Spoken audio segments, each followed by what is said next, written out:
is the Jaguar E-Pace, and no, it's not that electric one that everyone's talking about, that's the I-Pace. This compact SUV, despite the name, is actually powered by a good old-fashioned internal combustion engine. It's also the baby of the Jaguar range, or the cub if you like, because Jaguar. Was that very obvious? Okay, let's have a look around. In terms of boot space, it's right up there with its premium rivals with a very generous load capacity. It's also very practical in that it's got a nice flat floor with no load lip and lots of other handy features like nets, hooks, tether points and a 12-volt charging socket.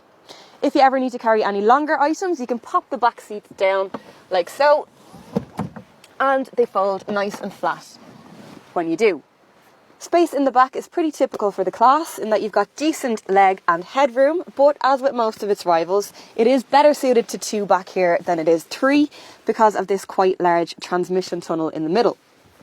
The good news is though, when you do only have 2 back here, they're going to be very comfortable with a pull down centre armrest complete with cup holders and not 1, not 2, but 3 USB charging ports in the back to charge all of their different devices. They'll also have plenty of places to store them with these handy door pockets and massive door bins. I'm a little bit confused as to how I feel about this cabin. I do really like the sporty wraparound feel and that this centre console is angled towards the driver. But looks wise, I can't decide if it's tastefully minimalist or a little bit on the bland side. What I can say at the very least is that it is very well thought out and easy to make your way around. There's a nice ratio of physical buttons and dials to touchscreen, and the aircon dials in particular have a really nice quality premium feel, as do most of the materials in the cabin, although you will find a little bit of scratch if you go looking for it. There are tons of storage areas in here and they're all quite generously sized too, from this large glove box to more massive door bins and this central storage unit. You've got a couple of hidden cup holders here. You can actually take this part out altogether, and it is very, very generous when it comes to USB ports, with 2 more hidden inside here, bringing the total number in the car to 5. So you'll never be short of somewhere to charge your phone. All models get a 10-inch touchscreen as standard, although you can get a larger 12-inch display on the top spec model. It's quite an easy system to operate, even if the graphics are a little bit lacking in comparison to the likes of the Volvo XC40 or the German premium brands. But it is quite quick and responsive, and I love that it's got a nice matte finish, which means that there's no grubby fingerprints to worry about. And that is something that drives me mad on other cars. Other standard features include dual zone climate control, parking sensors, a reversing camera, push button start and cruise control. On the outside then you'll get 17-inch alloy wheels and LED head and taillights, though you can upgrade the styling with a sporty or dynamic pack. You can upgrade to the S for 18-inch alloy wheels, sat-nav and 10-way adjustable heated leather seats. Then there's the SE for 19-inch wheels, a Meridian sound system, a powered tailgate, 14-way adjustable memory seats and a 360-degree around view parking system. At the top of the range then is the HSE, which adds, you've guessed it, 20-inch wheels, keyless entry, a portable Wi-Fi hotspot, 18-way adjustment in the driver's seat, and a raft of extra driver assisting safety features to help make the drive as effortless as possible.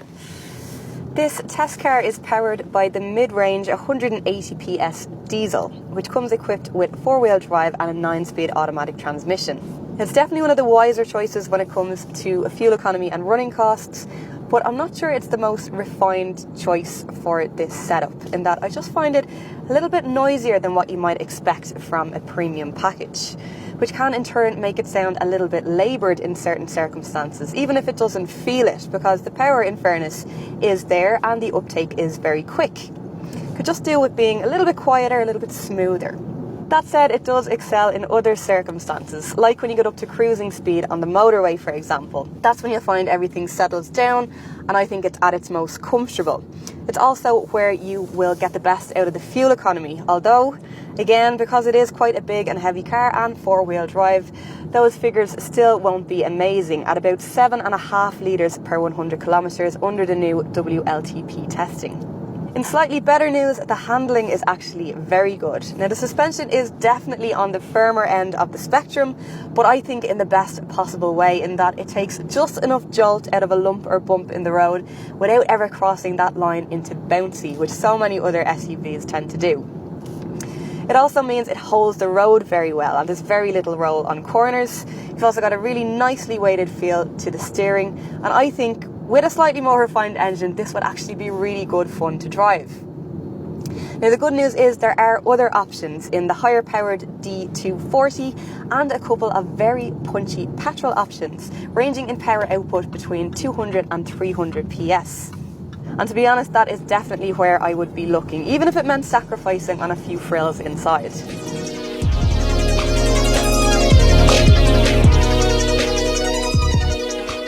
The E-Pace is stylish and practical and has the potential to be very good to drive. It's also crucially got the type of curb appeal that is very hard to put a price on. But they have anyway, and it might not be a big surprise, but it's not cheap. Prices start at €38,500, although this S model with a few options comes in at closer to €58,000. It's certainly an interesting alternative to the usual German suspects, but does it have what it takes to take on the equally understated appeal of the Volvo XC40? Let us know what you think in the comment section below, like and share if you enjoyed the video, and join us back here next week where we will be reviewing another of its premium rivals in the new Lexus UX.